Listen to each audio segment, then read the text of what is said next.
આજે સુરત માટે એક તરફ ગૌરવની ક્ષણ છે તો બીજી તરફ વાહન ચાલકો માટે સાવચેતીના સમાચાર છે। સુરત મેટ્રોએ પાતાળમાં એક મોટું લક્ષ્ય શેર કર્યું છે, જ્યારે તાપી નદી પરનો એક મહત્વનો બ્રિજ હવે 78 દિવસ માટે આરામ પર જઈ રહ્યો છે। જાણીએ સંપૂર્ણ વિગત। સૌપ્રથમ વાત કરીએ સુરત મેટ્રોની।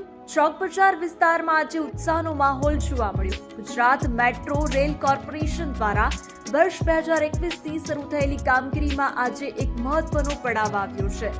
રેલવે સ્ટેશનથી ચોક બજાર સુધીની 3.56 કિલોમીટરની અંડરગ્રાઉન્ડ ટનલનું કામ પૂર્ણ કરીને TBM મશીન સફળતાપૂર્વક બહાર આવ્યું છે।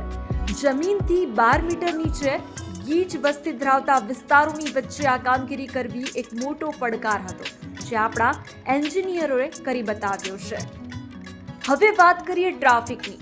જો તમે જહાંગીરપુરા ડભોલી બ્રિજનો ઉપયોગ કરો છો તો ધ્યાન આપજો। આજથી એટલે કે 11 ફેબ્રુઆરીથી આ બ્રિજ આગામી 78 દિવસ માટે બંધ રહેશે। બ્રિજના હેલ્થ રિપોર્ટમાં વેરિંગ કોટ બદલાવવાની જરૂરિયાત જણાતા સુરત મહાનગરપાલિકાએ 30 એપ્રિલ સુધી સમારકામ હાથ ધર્યું છે।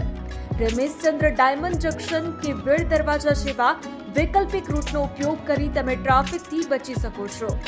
સુરતના વિકાસ અને સુવિધા સાથે જોડાયેલી આવી જ પડે-પડની અપડેટ્સ માટે અમારી ચેનલને અત્યારે જ સબસ્ક્રાઇબ કરો અને આ વિડીયો તમારા મિત્રો સાથે શેર કરો, જેથી તેઓ પણ હેરાન ન થાય।